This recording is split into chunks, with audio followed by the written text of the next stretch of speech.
رحم اللہ من قرأ الفاتحہ اعوذ باللہ من الشیطان بسم اللہ الرحمن الرحیم الحمد للہ رب العالمین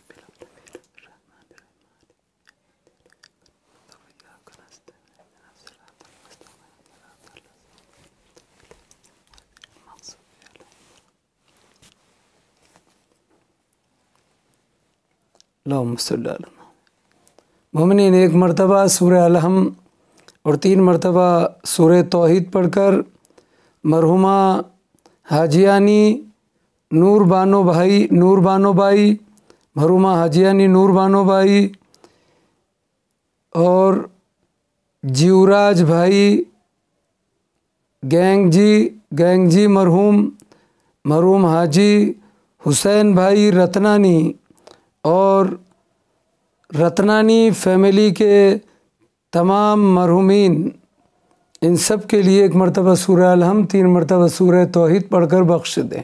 بسم اللہ الرحمن الرحیم۔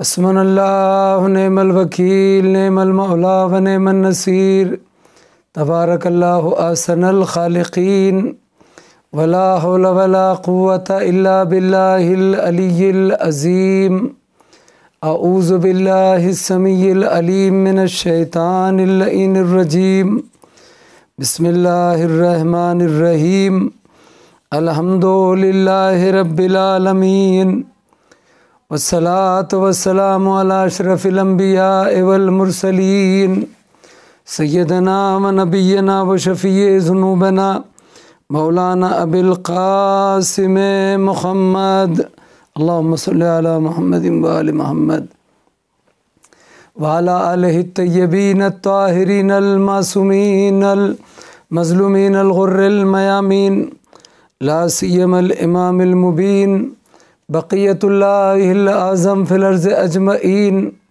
ارواحنا و ارواح العالمین لمقدمہ الفداء وعلی آباء الطاہرین الذین اذهب اللہ عنہم الرجس وطہرہم تطہیرا اللہم صلی علی محمد ولعنت الدائمۃ علی اعدائہم اجمعین وغاصبی حقوقہم ومنکری فضائلہم من الآن الى قیام یوم الدین اما بعد فقد قال اللہ تبارک و تعالی فی القرآن المجید والفرقان الحمید وهو اصدق الصادقین وقولہ الحق بسم اللہ الرحمن الرحیم یا ایہا الذین آمنوا لا تأکلوا اموالکم بینکم بالباطل الا ان تکون تجارتا ان تراض منکم صلوات پڑھ دے بر محمد و آل محمد اللہم صلی علی محمد و آل محمد۔ عزیزان گرامی، قرآن مجید نے سورہ نساء کی اس آیہ کریمہ میں یہ صاف اعلان کر دیا ہے، اور وہ بھی مومنین کو، صاحبان ایمان کو خطاب کر کے کہ یا ایھا الذین آمنوا لا تاکلوا اموالکم بینکم بالباطل الا ان تکون تجارتا ان تراض منکم، اے ایمان والو، آپس میں ایک دوسرے کے مال کو ناحق میں بغیر اجازت ناحق طریقے سے مت کھایا کرو، غلط طریقے سے بغیر اجازت بغیر پرمیشن کے مت کھایا کرو ناحق طریقے سے، غلط طریقے سے، باطل طریقے سے، بغیر پرمیشن اور بغیر اجازت کے اے مومنین ایک دوسرے کے مال کو کھایا مت کرو۔ الا ان تکون تجارتا ان تراض منکم، ہاں اس صورت میں ایک دوسرے کے مال کو تم کھا سکتے ہو کہ جب تمہارے آپس میں کوئی رضامندی ہو، تمہارے آپس میں تجارت لین دین معاملہ ہو، اور تم ایک دوسرے سے اس مسئلے میں معاملہ کر چکے ہو، رضامندی ظاہر کر چکے ہو۔ گزشتہ 2 مجلس میں ہم نے اس پر ترجمے کی روشنی میں گفتگو کی ہے، اور اسلام میں اس آیت کی روشنی میں اندازہ ہوتا ہے کہ مال کی اہمیت کتنی ہے۔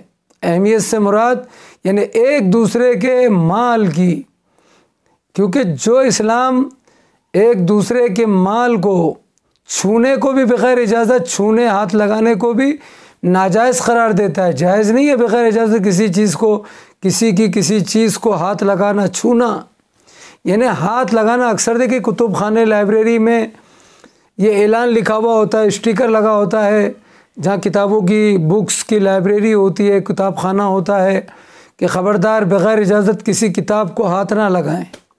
یعنی جب ہاتھ نہ لگائیں تو حرام ہے، تو پھر ہاتھ لگائیں گے تو کتنا گناہ ہوگا، یا پھر اس کو چھوئیں گے، پھر اس کو اٹھائیں گے یا پڑھیں گے تو کتنا بڑا حرام ہے، یا اس کو اٹھا کر چرا کر اپنے گھر لے کے چلے جائیں گے، غصب کر لیں گے تو کتنا بڑا گناہ اور حرام ہے۔ مثلاً کہیں پر لکھا ہوتا ہے کہ بغیر اجازت داخل مت ہونا، جائز نہیں ہے، یعنی بغیر پرمیشن کے داخل مت ہوگی، تم نہیں، آپ نہیں ہو سکتے بغیر اجازت۔ یعنی اسلام چاہے مال کا مسئلہ ہو، کسی چیز کو ہاتھ لگانے کا مسئلہ ہو، یا کسی جگہ جانے کا مسئلہ ہو، ہر جگہ فوکس کرتا ہے کہ رضامندی یہ حقوق میں شامل ہے، ایک دوسرے کی رضامندی ہونا چاہیے۔ حتیٰ کہ آپ قرآن مجید کہتا ہے کہ دیکھو تم اپنے گھر میں بھی داخل ہو تو آہٹ دے کر، صدا دے کر، سلام کر کے، کبھی اس پر گفتگو ہوگی، مثلاً یا ایھا الذین آمنوا لا تدخلوا بیوتکم، یعنی قرآن نے الگ الگ انداز میں بات کی، حتیٰ تستأذنوا، تم ایسے ہی اپنے یا کسی کے گھر میں داخل مت ہو جایا کرو یہاں تک کہ تم اجازت حاصل کر لو، سلام کر کے، یا اللہ کہہ کر۔ یہ تمام چیزیں حقوق میں ہے۔ چونکہ ہماری گفتگو، ہمارا جو ٹاپک ہے وہ اسلام میں حقوق یعنی حقوق در اسلام، اس ٹاپک کی روشنی میں ہماری باتیں ہیں۔ تو کسی کے گھر میں بغیر اجازت، حتیٰ کہ اپنے گھر میں بھی آپ سلام کر کے جائے، آہٹ دے کر جائے۔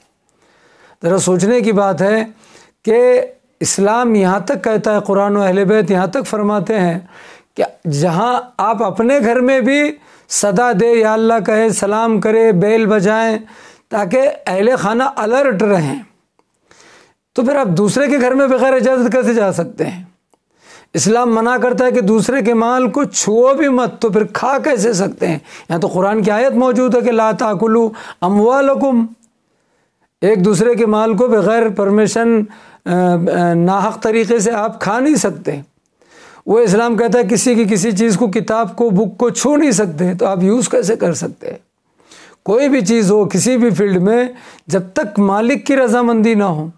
یہاں پر جو پوائنٹ مجھے عرض کرنا ہے کہ ہم جب وضو کرتے ہیں تو شرعی مسئلہ یہ ہے وضو، کہ وضو بھی جب ہم کریں تو فضا یعنی ہوا، وہ جگہ غصبی نہ ہو، یعنی ایسی جگہ وضو نہ کرے کہ وہ جگہ، وہ زمین، وہ چبوترا یا کسی جگہ بیٹھ کر آپ وضو کر رہے ہیں، وہ کسی کی ملکیت ہے، کسی کی پراپرٹی ہے۔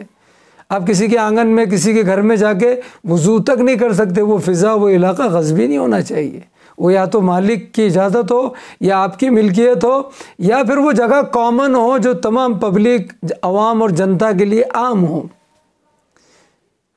اسلام نماز پڑھنے سے پہلے مقدمات نماز پیش کرتا ہے۔ یہ حقوق ٹاپک ذہن میں رکھیے۔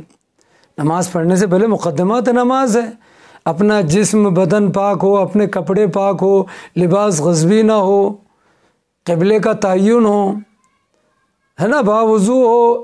اسی طریقے سے ایک پوائنٹ اس میں کیا آتا ہے کہ جائے نماز غصبی نہ ہو، یعنی نماز پڑھنے کی جگہ غصبی نہ ہو۔ وہ جہاں نماز پڑھ رہے ہیں تو آپ کی ملکیت ہو، آپ کی اپنی ہو، آپ کی میراث پراپرٹی ہو، یا جس جگہ پڑھ رہے ہیں اس کا مالک راضی ہو۔ سوچئے، غصبی زمین پر مرنے والے کی قبر جائز نہیں ہے بنانا، قبر کھودنا کیسے ہو سکتا ہے؟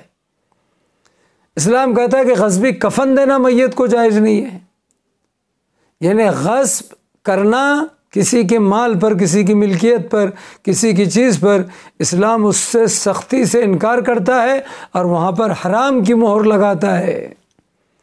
سوچئے، جس اسلام نے قیامت تک یہ قانون، یہ رولز، یہ ریگولیشن مرتب کر دیا ہے، یا ایھا الذین آمنوا، یعنی مومنین کے لیے، چاہے وہ کوئی بھی ہو، یہاں تک کہ میں مومن ہوں، آپ مومن ہیں تو نہیں صرف کہ مومن کا مال نہیں، مومن کے لیے حرام ہے کافر، یہودی، مجوسی، نصرانی، چاہے کوئی بھی ہو، کسی کے بھی مال کو بغیر اجازت آپ یوز نہیں کر سکتے، چھو نہیں سکتے، کھا نہیں سکتے۔ تو اب اندازہ لگائیے، جو اسلام، جو بانیان اسلام، جو قرآن اور اہل بیت عام انسانوں اور اہل ایمان اور مسلمانوں کے لیے یہ اعلان کر رہے ہیں، خاص کر مومنین کے لیے، کہ لا تاکلوا اموالکم بینکم بالباطل، ایک دوسرے کے مال کو ناحق طریقے سے مت کھایا کرو، تو پھر وہ کتنے بدترین لوگ اور شقی لوگ اور کس قدر جہنمی لوگ ہیں، اور خدا کی نگاہ میں وہ کتنے غضبناک ہیں، ان پر اللہ کتنا غضبناک ہے، کس قدر لائق لعنت و ملامت ہے، جنہوں نے بانی اسلام کی اکلوتی بیٹی شہزادی کونین، معصوم عالمین، صدیقہ طاہرہ، سیدۃ نساء العالمین، سیدۃ نساء الجنہ فاطمۃ الزہرا صلوات اللہ وسلام علیہا کا باغ فدق غصب کیا ہے، یا جنہوں نے مولا امیر المومنین کی وہ خلافت جو انہیں اللہ نے رسول کے ذریعے دی تھی اس پر غاصب ہو گئے سقیفہ میں۔ یعنی ایک دلیل بنتی ہے کہ حقوق کو پامال کرنا اور غصب کرنا، کسی کی مسند کو، کسی کی میراث کو، کسی کے باغ فتح اور پراپرٹی اور مال کو، یا کسی کی کرسی کو چھیننا اور اسے غصب کرنا غلط طریقے سے، ناحق طریقے سے، باطل طریقے سے، بغیر رضامندی کے، یہ وہی کرتے ہیں جو اہل بیت اطہار کے، آل رسول کے، خاندان رسالت اور رسول آل رسول کے دشمن ہوتے ہیں، جو رسول آل رسول سے حسد کرتے ہیں۔ انہیں رسول آل رسول کا جو دشمن اور مخالف ہوتا ہے وہ نہ رسول آل رسول کی ملکیت کو چھوڑتا ہے نہ پھر کسی مومن اور مسلمان کی۔ جب اس نے رسول کی بیٹی کا ہی حق غصب کر لیا تو وہ امت کی کون سی بیٹی ہے یا امت کا کون سا فرد ہے جس کے حق کو وہ غصب نہ کرے؟ جس نے علی جیسے امام کے خلافت کو غصب کر لیا، اس سے کیا امید کی جا سکتی ہے کوئی حق؟ حقوق کہاں ہے یہاں پر؟ جس نے رسول کی بیٹی کے دروازے کو آگ لگا دی ہو، اب اس سے کسی امت کی کوئی بیٹی یہ کیسے اس سے خیر کی امید کر سکتی ہے، نیکی کی امید کر سکتی ہے کہ جو نبی کی اکلوتی بیٹی نور خدا کو نہ بخشے، وہ امت کی کسی بیٹی یا فرد کو کیا بخشے گا؟ ایسے لوگ مسلمانوں میں رضی اللہ بن جاتے ہیں دھڑا دھڑ، محل تعجب ہے۔ کیوں؟ اس لیے کہ حقوق کی پامالی ہر دور میں رہی ہے۔ تو عزیزان گرامی، اسلام اس پر سخت تاکید کرتا ہے، یہاں پر حرام کی مہر لگا دیتا ہے کہ خبردار، کسی کے مال کو اس کی اجازت کے بغیر کھانا تو دور کی بات ہے، آپ اس کی پراپرٹی، میراث اور مال کو اس کی رضا اور مرضی کے اور پرمیشن کے بغیر چھو بھی نہیں سکتے، آپ ہاتھ بھی نہیں لگا سکتے۔ اس قدر سختی ہے، یہ ساری باتیں آپ نے سنی ہیں۔ اندازہ لگائیے، حقوق کے مسئلے میں اسلام بہت ساری باتیں کرتا ہے۔ میں پہلی یا دوسری مجلس میں کہہ چکا ہوں کہ اس پر سینکڑوں مجلسیں ہو سکتی ہیں، 100 سے زیادہ مجلس ہو سکتی ہے۔ اسلام اور قرآن و اہل بیت سے سلیکٹ اور کنیکٹڈ کوئی ٹاپک ہو، اس سے جڑا ہوا کوئی ٹاپک ہو تو اس پر کون عالم اس پر سیر حاصل بحث کر سکتا ہے، گفتگو کر سکتا ہے جس ٹاپک کا تعلق قرآن اہل بیت اور دین اسلام سے ہو؟ اس لیے کہ اس کے لیے تو ہزاروں تقریریں کم ہیں، اس لیے کہ یہ دین وسیع ترین دین ہے، یہ یہاں کا نبی عالمین کا نبی ہے، یہاں کی کتاب پوری دنیا کے لیے قرآن کتاب ہدایت ہے، اور یہاں کے رہبر امام پوری کائنات کے مولا رہبر اور امام ہیں، تو ان کی باتیں محدود نہیں ہو سکتی۔ اب اندازہ لگا، ایک ماں ہے، میں نے کہا تھا نا ماں باپ کے حقوق، جیسے اولاد کے سر پر والدین کے حقوق ہیں، ایسے والدین کے سر پر بھی اولاد کے حقوق ہیں، ماں باپ کے سر پر بھی اولاد کے حقوق ہیں۔ ایک روایت میں ایک اشارہ دیا گیا ہے کہ جیسے ماں باپ اولاد کو عاق کر سکتے ہیں، وہ زیادہ پاور ہے، زیادہ اختیار ہے عاق کرنے کا، ایسے ایک اشارہ ہے باقاعدہ شہید محراب نے اسے نقل کیا، رحمت اللہ علیہ نے، شہید محراب نے، کہ ایک ایسی منزل بھی ہے جہاں اولاد بھی چاہے تو والدین کو، ماں باپ کو عاق کر سکتی ہے اگر ماں باپ نے ان کے حقوق ادا نہیں کیے۔ حالانکہ ماں باپ کا حق ہونا اتنا معتبر نہیں ہے، مگر ایک اشارہ ہے، ایک جملہ ہے کہ جیسے اولاد حق ہوتی ہے، ایسے ماں باپ بھی اولاد کے تھرو حق ہو سکتے ہیں۔ کب؟ ماں باپ کا معیار بہت اونچا ہے، ان کا رتبہ، ان کا اسٹیٹس، اولاد ان کے سامنے کوئی حیثیت نہیں رکھتی، لیکن اشارہ دیا ہے باریکی جیسے آق اولاد ہوتی ہے ماں باپ کی طرف سے، ویسے خدا نہ کرے ماں باپ نہیں ہوتے، مگر تب بھی اشارہ دیا ہے اسلام نے، اپنے عدالت اپنے انصاف کی بات کی اور بتایا ہے کہ جب ماں باپ کے سر اولاد کے حقوق ہو سکتے ہیں تو پھر اولاد کے سر ماں باپ کے کس قدر زیادہ حقوق ہیں۔ آخری سانس تک اولاد کو چاہیے اپنے ماں باپ کا سہارا بنے، ان کے بڑھاپے کی لاٹھی بنے، ان کو ایک سانس کے لیے بھی بے یار و مددگار تنہا نہ چھوڑے۔ وَبِالْوَالِدَيْنِ احسانا، قرآن کہتا ہے اپنے والدین کے ساتھ وَبِالْوَالِدَيْنِ احسانا، اپنے ماں باپ کے ساتھ نیکی کرو، ان کے حق میں دعا کرو۔ قرآن مجید کہتا ہے قُلْ رَبِّ ارْحَمْهُمَا كَمَا رَبَّيَانِي صَغِيرًا، پروردگار ان دونوں ماں باپ پر ویسے ہی رحم فرما جیسے میں چھوٹا تھا، صغیر تھا، بچہ تھا تو ان دونوں نے مجھ پر رحم کیا تھا، جیسے اس ٹائم انہوں نے مجھے پالا پوسا تھا، میری پرورش کی تھی، ایسے ہی تو اس وقت ان پر رحم کر۔ یہاں بھی والدین کا ٹاپک نہیں مگر یہ حقوق میں آتا ہے۔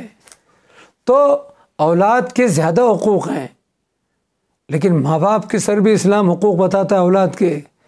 کیا ہے؟ مثلا ہم اشارے میں کہتے ہیں جلدی میں، ماں باپ کا فرض ہے کہ اپنے اولاد کا، اپنے بچے کا اچھا گڈ نیم رکھے، یہ فرض ہے، یہ حقوق میں ہے کہ اپنے بچے کا اچھا نام رکھے، اسے قرآن مجید، اللہ کی کتاب قرآن مجید کی تعلیم دے، سکھوائے قرآن، اسے اہل بیت رسول ائمہ معصومین علیہم الصلوۃ والسلام کی احادیث حفظ کرائے، اسے تعلیم اور تربیت دے۔ یہ والدین کے حقوق ہیں، والدین کے سر پر اولاد کے۔ ان کا لڑکا ہے تو ختنہ کروائے، اس کا عقیقہ کریں لڑکا لڑکی کا، اور اگر لڑکا ہے تو ختنہ کروائے، اچھا نام رکھے، اسے قرآن کی تعلیم دے، اسے تربیت دے، اسے اہل بیت رسول اور خصوصاً مولا امیر المومنین کے ولایت کے آداب سکھائیں، انہیں مسجد اور مجلس کی طرف بھیجنے کے لیے باقاعدہ میسیج دے، پیغام دے، زبان سے بولے۔ جب وہ 7 سال کے ہو جائیں تو انہیں نماز سکھائیں، سمجھائیں، نماز کی طرف راغب کریں، یہ حقوق ہیں اسلام میں حقوق۔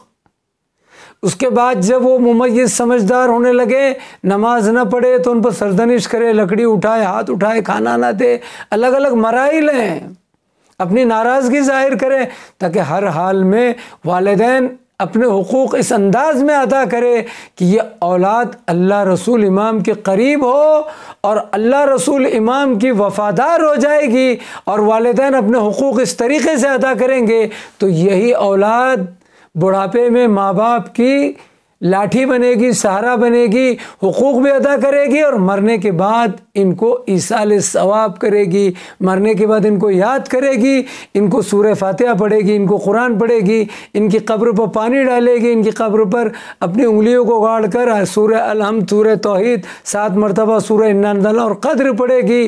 ورنہ ایسی نالائق اولاد بھی ہے کہ جن کو صحیح علم دین اور حقوق نہیں دیے گئے، جو میں نے بتائے، وہ اولاد نے والدین کو بے سہارا چھوڑ دیا، لاوارث چھوڑ دیا بڑھاپے میں، اور اپنی بیوی کو لے کر، بچوں کو لے کر دور چلے گئے، اور جب ماں باپ مر گئے تو اب آ گئے پراپرٹی میراث لینے کے لیے، اب آ گئے جائیداد لینے، اب جائیداد میں اپنا حق لینے، میراث میں، بلکہ پوری جائیداد پر قبضہ کرنے۔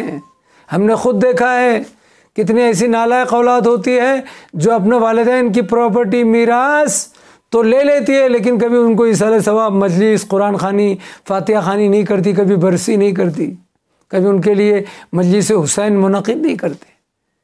لہذا والدین کا فرض ہے کہ وہ حقوق ادا کرے تاکہ بچے دیندار رہیں۔ عزیزان گرامی، ورنہ کیا فائدے کا بچے کو ڈاکٹر بنایا، انجینئر بنایا، MBBS، BCom، LLB، MD، جو کچھ بھی دنیاوی تعلیم دی، اور وہ بچہ ایک اونچے اسٹیٹس پر فائز ہو گیا، ڈگری لے لیا، لیکن اپنے والدین کو مرنے کے بعد ایک سورہ الحمد 3 مرتبہ توحید، ایک انا انزلناہ، سورہ قدر، یا ایک تکاثر، ایک آیت الکرسی نہ پڑھ سکے، پڑھ کر نہ بخش سکے، ایک 7 صلوات، 14 صلوات، درود آل رسول پر، رسول آل رسول پر، تو کیا فائدے کی وہ دولت، وہ ڈگری؟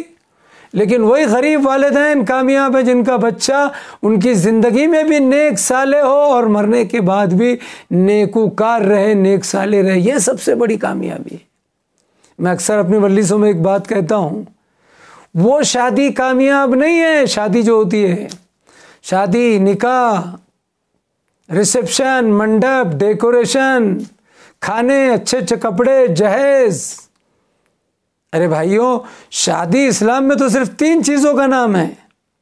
ایک عقد نکاح، صیغہ نکاح، انکحتوا زوجتوا، دوسرے مہر، اور تیسری چیز جو ہے وہ دعوت ولیمہ۔ ولیمہ یعنی مومنین کو کھانا کھلانا۔ یہ 3 چیزیں ہیں، یعنی مولانا سے، عالم سے، یا آپ خود جو بھی جس طریقے سے ہو، صیغہ نکاح پڑھنا، عقد نکاح پڑھنا، انکحتوا زوجتوا، یہ ہے شادی۔ مہر معین کرنا، جو دلہے کو مہر کی رقم دلہن کو دینی ہے وہ بھی عقد اور نکاح سے پہلے، یہ مہر 2، صیغہ نکاح 2، مہر 1، صیغہ نکاح 2، اور ولیمہ مومنوں کو کھانا کھلانا، صرف یہی تو شادی ہے۔ بلکہ اس میں بھی سب سے اہم جو ہے وہ مہر ہے، اور عقد نکاح، صیغہ نکاح، یعنی صیغوں کا جاری کرنا ہے۔ انکحتوا زوجتوا قبلتوا۔ ولیمہ بھی سنت ہے، مستحب ہے۔ مثلا شادی خود بھی سنت ہے، نکاح کرنا سنت ہے۔ النکاح من سنتی فمن رغب عن سنتی فلیس منی۔ ہاں، حرام میں مبتلا ہونے کا ڈر ہے شادی نہیں کرنے کی بنا پر۔ اگر حرام میں مبتلا ہونے کا ڈر ہے تو اب یہ سنت، جو نکاح سنت ہے، یہ اس مرد پر واجب ہو جاتا ہے کہ اب وہ نکاح نہ کرنے کی بنا پر، شادی نہ کرنے کی بنا پر حرام، فعل حرام میں مبتلا ہو سکتا ہے، کوئی غلط کام کر سکتا ہے، کوئی شیطانی حرکت۔ تو عزیزان گرامی، اسلام عدل و انصاف کا دین ہے، رحمت کا دین ہے، سوچنے سمجھنے کا دین ہے، سمجھنے اور سمجھانے کا دین ہے، دین تعلیم و تعلم ہے، سیکھنے سکھانے کا دین، دین افہام و تفہیم، سمجھنے اور سمجھانے کا دین ہے۔ اسلام دور بھگانے، ڈانٹنے ڈپٹنے اور جھڑکنے کا دین نہیں ہے۔ اس کے اندر عدل ہے، انصاف ہے، ججمنٹ ہے، اس کے اندر بیلنس ہے، مساوات ہے، اس کے اندر حقوق ہیں۔ وہ ایک دوسرے کو برابر دیکھنا چاہتا ہے۔ جہاں اس نے ماں باپ کا مرتبہ بتایا ہے، وہاں ماں باپ کے سر پر اولاد کے بھی حقوق رکھے ہیں۔ جہاں اس نے شوہر کے لیے مرتبہ اور اسٹیٹس بتایا ہے بیوی کے سامنے کہ شوہر کا بڑا مقام ہے، وہاں سے شوہر کے سر پر بیوی کے حقوق بھی رکھے اور بیوی کے سر پر شوہر کے بھی حقوق۔ وہ ہر طریقے سے بات کرتا ہے دین اسلام، تشنگی پیاز باقی نہیں رکھتا، اور اسی لیے اس نے، اللہ نے اس دین کو اپنا دین کہا ہے۔ اللہ کے نزدیک اگر کوئی دین ہے، ان الدین عند اللہ الاسلام، اللہ کے نزدیک اگر کوئی دین ہے واقعاً تو وہ دین اسلام ہے۔ ہم اپنے طور پر اسے کہہ دیتے ہیں اپنے انداز میں، اپنے ترجمے میں، ان الدین عند اللہ الاسلام، بے شک اللہ کے نزدیک دین صرف دین اسلام ہے۔ یعنی گویا ہم اپنے طور پر کہتے ہیں کہ اسلام ہی وہ دین ہے جو اللہ کی پسند ہے، جو اللہ کا پسندیدہ دین ہے۔ یعنی اللہ کا پسندیدہ دین دین اسلام ہے، یعنی ایک ہی دین ہے، وہی اس کو پسند ہے، اس کے علاوہ کوئی دین نہیں ہے۔ باقاعدہ وہ دوسری جگہ کہتا ہے، وَمَن يَبْتَغِ، قرآن مجید میں کہتا ہے اللہ تعالیٰ، وَمَن يَبْتَغِ غَيْرَ الْإِسْلَامِ دِينًا، وَمَن يَبْتَغِ غَيْرَ الْإِسْلَامِ دِينًا فَلَن يُقْبَلَ مِنْهُ وَهُوَ فِي الْآخِرَةِ مِنَ الْخَاسِرِينَ۔ اگر کوئی شخص اسلام کے علاوہ کوئی اور دین پیش کرے گا، مثلا روز قیامت میں کوئی اور دین پیش کرے گا اسلام کے علاوہ، وَهُوَ فِي الْآخِرَةِ مِنَ الْخَاسِرِينَ، تو ایسا شخص قیامت کے دن سخت گھاٹا اور خسارہ اٹھانے والوں میں شمار ہوگا۔ فَلَن يُقْبَلَ مِنْهُ، اسلام کے علاوہ اگر وہ کوئی دین پیش کرے گا تو تیسرا پوائنٹ یہ، فَلَن يُقْبَلَ مِنْهُ، اس کے اس دین کو قبول نہیں کیا جائے گا، ایکسیپٹ نہیں کیا جائے گا، بلکہ وہ سخت گھاٹا اٹھانے والوں میں شمار ہوگا۔ کیوں؟ اسلام دین جامع دین ہے، وہ کسی پر ظلم کو گوارا نہیں کرتا، وہ انصاف کی بات کرتا ہے، عدل کی بات کرتا ہے، بیلنس کی بات کرتا ہے۔ تو عزیزان گرامی، حقوق اس قدر ہیں، حقوق اس قدر باریکی ہے۔ تو ایک مسئلہ میں دے رہا ہوں، ایک کنڈیشن پیش کر رہا ہوں، مثلا ماں بچے کو دودھ پلاتی ہے 24 مہینے یا 21 مہینے، 2 سال یا 21 مہینے ماں بچے کو دودھ پلاتی ہے۔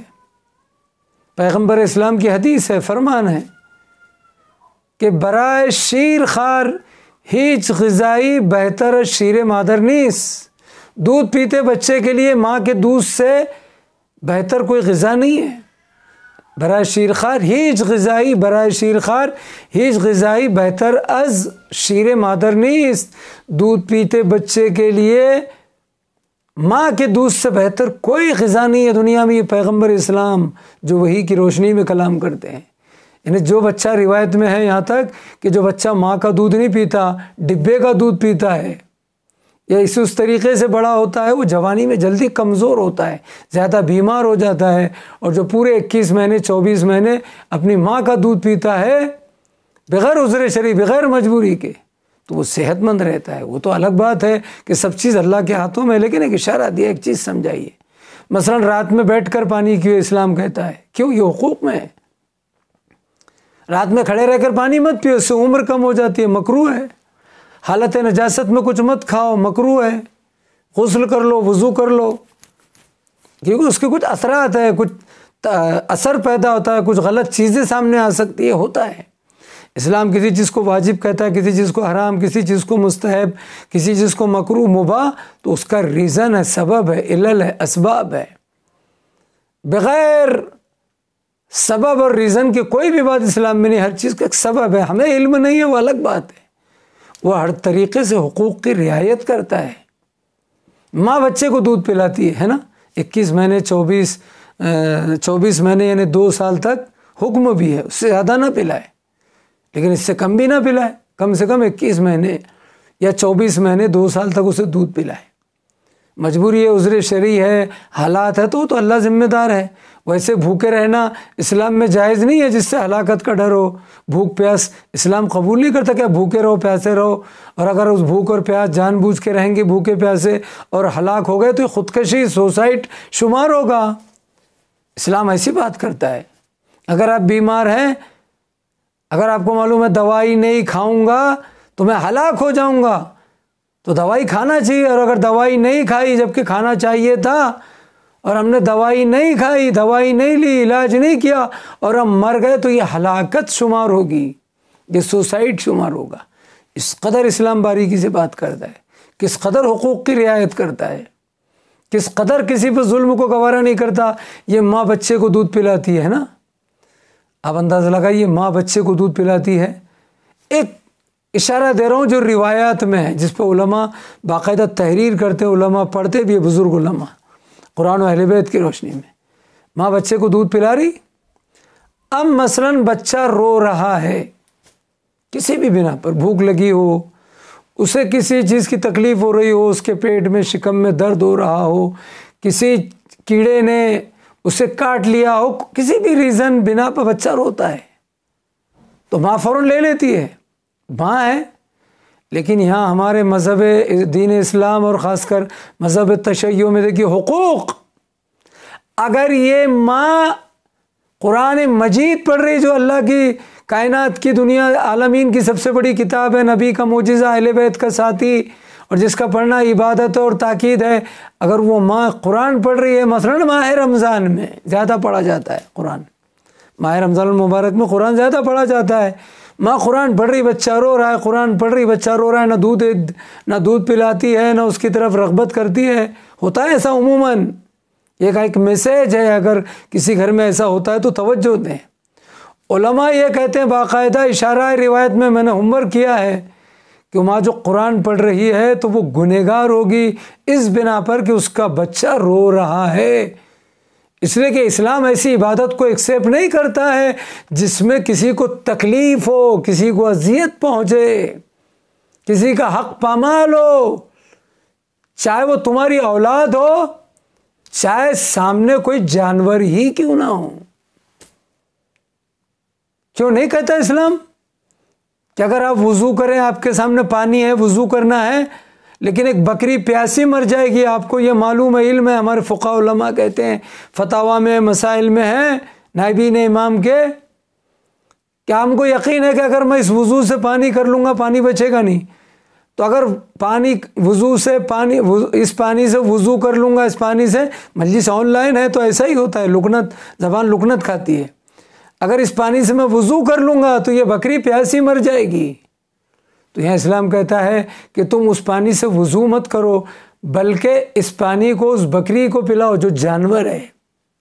اس بکری کو وہ پانی پلاؤ، اس کی جان بچاؤ، اگر وہ پانی نہ پینے کی بنا پر اس کے مرنے کا ڈر ہو مثلا، مقصد وہ پیاسی رہنے والی، اس کو خطرہ ہو تو اس کو پانی پلاؤ۔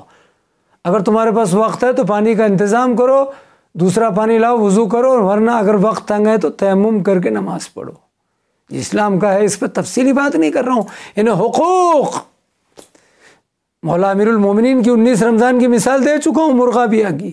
یہاں شرعی مسئلے کی روشنی میں وضو اور بکری کی پیاس کو رکھ چکا ہوں۔ یہاں ماں جیسے پاکیزہ رشتہ جس کا اتنا مرتبہ ہے، تمام رشتوں میں سب سے افضل رشتہ ماں کا ہے، سب سے زیادہ رسپیکٹ ماں کا ہے، لیکن وہ ماں گنہگار ہوگی اگرچہ قرآن پڑھ رہی ہے، اور بچہ اس کا دودھ کے لیے تڑپ رہا ہے، رو رہا ہے، تڑپ رہا ہے، تکلیف ہو رہی۔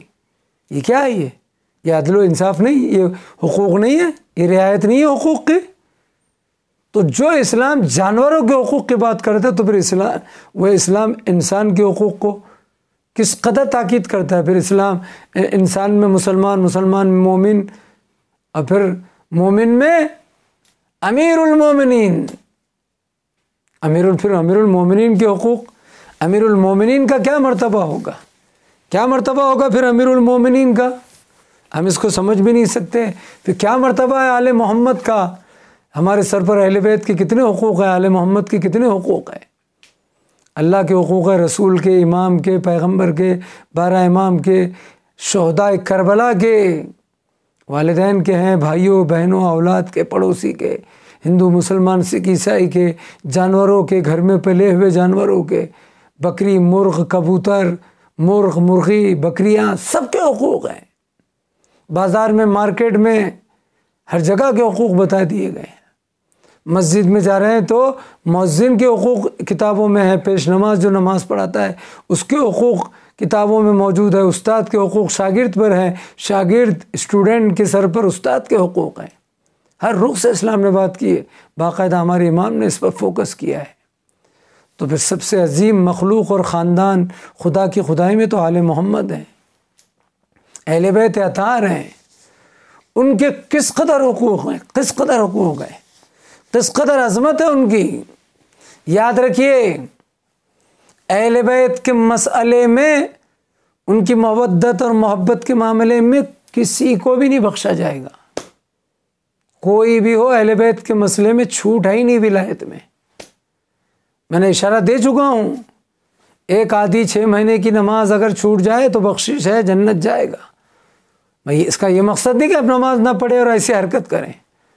کوئی بھی اسلام کی مانگ میں اگر آپ مکمل نہیں ہیں، پورے نہیں پہنچ پائے ہیں، تو آپ کے لیے رعایت ہے، آپ کی نماز قضا ہے کچھ، یا روزہ چھوٹ گیا ہے، یا کوئی اور کام ہے جو چھوٹ گیا ہے،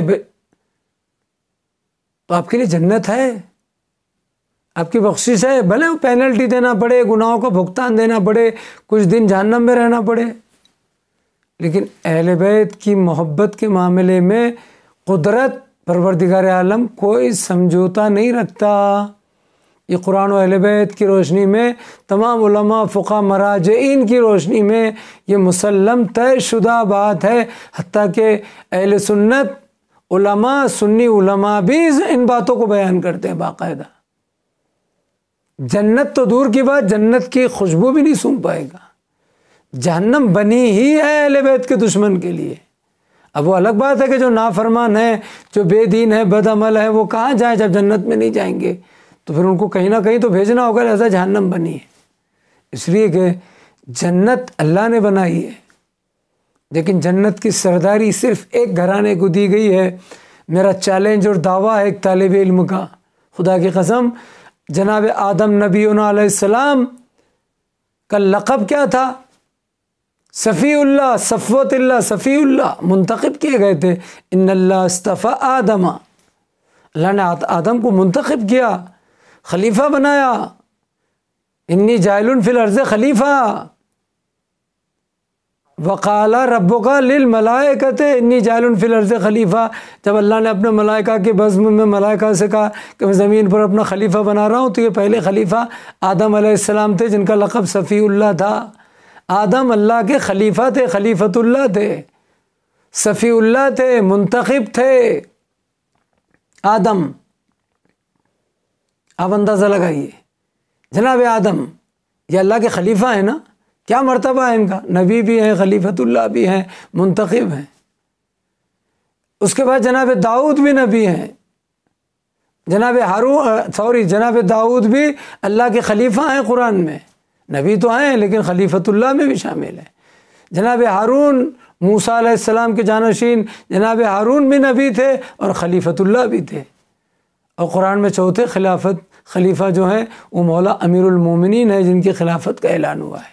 یعنی 4 خلافتوں کا اعلان ہے پورے قرآن میں، آدم علیہ السلام، داؤد علیہ السلام، ہارون علیہ السلام اور مولا امیر المومنین علی ابن ابی طالب علیہ السلام۔ یہ 4 خلیفہ ہیں جنہیں خلیفۃ اللہ کہا جاتا ہے، خلیفۃ المسلمین نہیں۔ خلیفۃ اللہ، خلیفۃ المسلمین وہ ہیں جو مسلمانوں کے پاس ہیں، خلیفۃ اللہ وہ ہیں جو ہمارے پاس ہیں۔ اس لیے کہ خلیفۃ المسلمین اس کو کہتے ہیں جسے مسلمان خلیفہ بنائے، اور خلیفۃ اللہ قرآن کی روشنی میں اسے کہتے ہیں جسے اللہ خلیفہ بنائے۔ اب یہ علی کی تقدیر ہے، خدا کی قسم، یہ علی کا مرتبہ اور اسٹیٹس ہے۔ دشمن علی کو مٹانا چاہتا ہے، 70,000 ممبروں سے علی کو گالیاں، سب و شتم کیے گئے، نام علی کو مٹایا گیا۔ معاویہ نے مٹانے کی انتک کوشش کی، لیکن دیکھیں کہ میرا مولا علی جب مسلمانوں کے اعتبار سے دیکھا جائے تو بھلے ہی چوتھے مگر خلیفۃ المسلمین ہیں، اور جب اللہ کی طرف سے دیکھا جائے خلیفۃ اللہ کے اعتبار سے تو خلیفۃ اللہ ہیں۔ یعنی علی کا اعزاز ہے کہ ادھر آ جائیں تو خلیفۃ اللہ ہیں، ادھر آ جائیں مسلمانوں کے اعتبار سے، سقیفہ کے اعتبار سے، اس سلسلے سے تو خلیفۃ المسلمین بھی ہیں۔ اب تم نے جنہیں بنایا ہے اپنے ہاتھوں سے وہ صرف خلیفۃ المسلمین ہے۔ میرا مولا امیر المومنین خلیفۃ المسلمین بھی ہے تمہارے اعتبار سے، اور اللہ اور رسول کے اعتبار سے، اور ہماری محبت، مودت، اجر رسالت اور ہمارے عشق کے اعتبار سے، اور ہمارے ایمان اور عقیدے کے اعتبار سے علی خلیفۃ اللہ بھی ہے، جسے اللہ نے اپنا خلیفہ بنایا ہے۔ بلکہ اب اللہ نے جن 4 کو خلیفہ بنایا ہے اس میں ان کو سب سے افضل قرار دیا ہے۔ ہمارا عقیدہ تو یہ ہے کہ خدا کے بعد سب سے افضل ذات رسول کی ہے، اور رسول اللہ کے بعد سب سے افضل، سب سے عرفہ اور اعلیٰ ذات مولا امیر المومنین علی ابن ابی طالب علیہ السلام کی ہے، کہ ہمارے مولا امیر المومنین تمام رسولوں، تمام پیغمبروں اور انبیاء سے بھی افضل ہیں، ہمارے پیغمبر کو چھوڑ کر۔ یعنی آخری رسول کے بعد اللہ اور پیغمبر اسلام کو چھوڑ کر خدا کی خدائی میں جتنے بھی ہیں سب سے افضل علی ہیں، سب سے افضل ہے مولا امیر المومنین، کیونکہ نفس رسول ہیں، نور خدا ہیں۔ انبیاء نور خدا نہیں ہیں، انبیاء کو یہ شرف نہیں ہے من کنت مولا فاذا علی مولا، اس کی دلیل ہے۔ لیکن ہوا کیا؟ ان کے حقوق ادا کیے گئے، ان کی محبت کا حق ادا کیا گیا، اجر رسالت ادا ہوئی نہیں، وہ ظلم اٹھائے گئے خدا کی قسم کہ ہم اسے بیان کرنے سے قاصر ہیں، وہ ظلم اٹھائے گئے۔ پیغمبر اسلام کے جنازے میں گنتی کے چند ہی لوگ تھے، جنازے کو چھوڑ دیا گیا اور سقیفے میں چلے گئے مسلمان۔ اس کے بعد پھر شہزادی کونین رسول کی اکلوتی بیٹی کا جنازہ شب کی تاریکی میں اٹھا، پھر 40 ہجری میں مظلومیت کے سائے میں امیر المومنین کا جنازہ، پھر اس کے بعد حسن کے جنازے پر تیروں کی بارش، اور پھر مصائب و علام اس قدر آگے بڑھ گئے اور مظلومیت آل محمد اس قدر بڑھ گئی کہ حسن کے جنازے میں تیروں کی بارش تھی، لیکن حسین کا جنازہ تیروں پر معلق تھا۔ اجرکم اللہ، زیادہ رو، یہ ایام ازاں ہیں، ماہ سفر ہے، ماہ محرم گزر چکا ہے، لیکن محرم کی چاند رات سے لے کر 8 ربیع الاول تک 2 مہینے 8 دن ہم حسین مظلوم کا ماتم کرتے ہیں، عزاداری مناتے۔ کیوں؟ اس لیے کہ وہ حسین جو 28 رجب 60 ہجری کو نانا کا مدینہ چھوڑ کر نکلے تھے، 2 محرم 61 ہجری کو کربلا میں پہنچے ہیں، اور اسی کربلا میں حسین نے اپنے ساتھ جو پانی رکھا تھا وہ پانی ختم ہو گیا 7 محرم کو۔ اب حسینی بچے 3 دن کے بھوکے اور پیاسے ہیں، اب حسین بھوکے پیاسے ہیں، اس لیے کہ جو پانی 7 محرم کو لائے تھے ختم ہو گیا۔ اکثر لوگ یہ کہتے ہیں کہ 7 محرم سے پانی بند ہوا، نہیں، 7 محرم سے پانی بند نہیں ہوا۔ حسین جب 2 محرم کو کربلا پہنچے تبھی سے ظالموں نے حسین کو، اہل حرم کو پانی نہیں دیا۔ وہ جو پانی لائے تھے وہ 7 محرم تک چلتا رہا اور اس دن ختم ہو گیا، تو اب حسین اور حسین کے اطفال اور بچے اور اہل حرم 3 دن کے بھوکے اور پیاسے رہے، جیسا کہ مشہور ہے۔ اگر ظالموں کو پانی دینا منظور ہوتا تو پھر خیمے ہٹانے کا ظالموں نے کیسے آرڈر دیا، حکم دیا کہ فرات کے قریب اور کنارے سے خیمے ہٹائے جائیں تاکہ حسین پانی نہ لے سکے۔ اللہ اکبر، اجرکم اللہ۔ ہاں زادارو، کربلا کی مصیبت صرف مصیبت نہیں ہے بلکہ کربلا میں مصیبت ہے۔ کربلا کا غم نہیں ہے، کربلا میں غم ہے۔ کربلا میں صرف غربت نہیں، غربت میں غربت ہے، بے کسی میں بے کسی ہے، اور کربلا میں صرف پیاس نہیں تھی بلکہ پیاس میں پیاس تھی۔ کربلا کی ہر مصیبت بہت بڑی مصیبت ہے، ہر غم بہت بڑا غم ہے، کربلا کا ہر مصائب بہت بڑے مصائب ہیں۔ کیا 6 مہینے کے بچے کے گلے پر تیر حلملہ کا لگنا کوئی کم غم ہے، کوئی بہت کم امتحان ہے؟ کیا کم مصیبت ہے یا کم مصائب ہے؟ کیا ایک 57 سال کے بوڑھے ضعیف انسان کا اپنے ہاتھوں سے 18 سال کے جوان بیٹے کے سینے سے برچی کا پھل نکالنا کوئی معمولی غم، مصائب اور مصیبت ہے؟ کوئی معمولی امتحان ہے؟ کربلا کا ہر امتحان سخت ترین امتحان ہے کائنات کا۔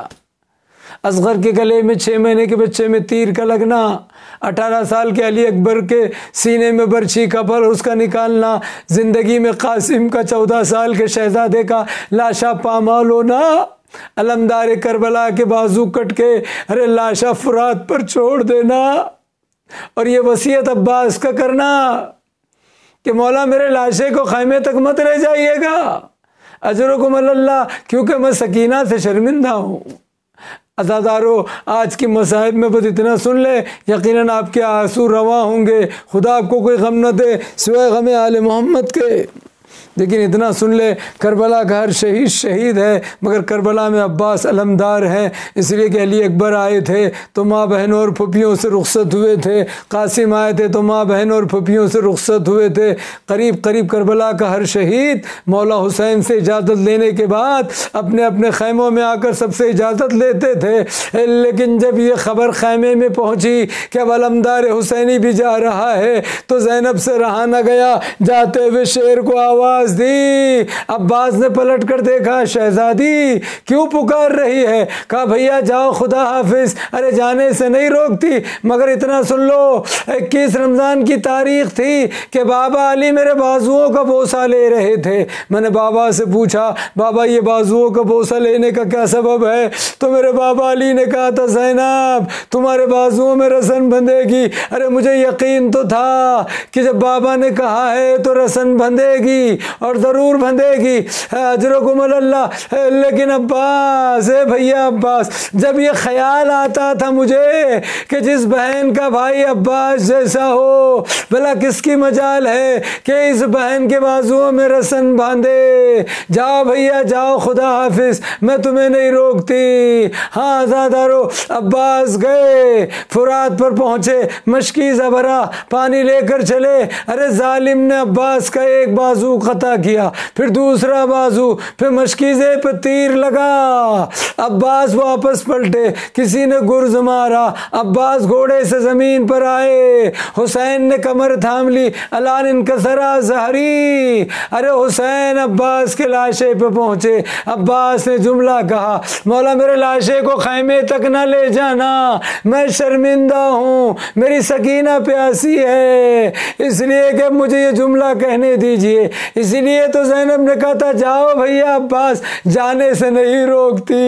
ہاں میرا دل کہتا ہے اس وقت شہزادی نے کہا ہوگا عباس ہوئے میرا سن بندھے گی، اب خیموں کو آگ لگے گی۔ اس لیے کہ جب حسین لاش عباس کو چھوڑ کر علم کو لے کر آئے تو سکینہ نے پوچھا بابا میرا چچا کہاں ہے؟ کہا میرا تیرا چچا مارا گیا۔ ہاں ہاں اب سکینہ کے رخساروں پہ تماچے لگیں گے، اب گوشوارے چھینے جائیں گے، اب خیموں کو آگ لگے گی، اب بیویوں کی شہزادیوں کی چادر چھنے گی، اور کربلا سے کوفہ، کوفہ سے شام، تماشائیوں کا مجمع اور منادی کی ندا ہوگی، یہ نبی کی نواسیاں علی کی بیٹیاں ہیں۔ سے عالم اللہ سی نظر۔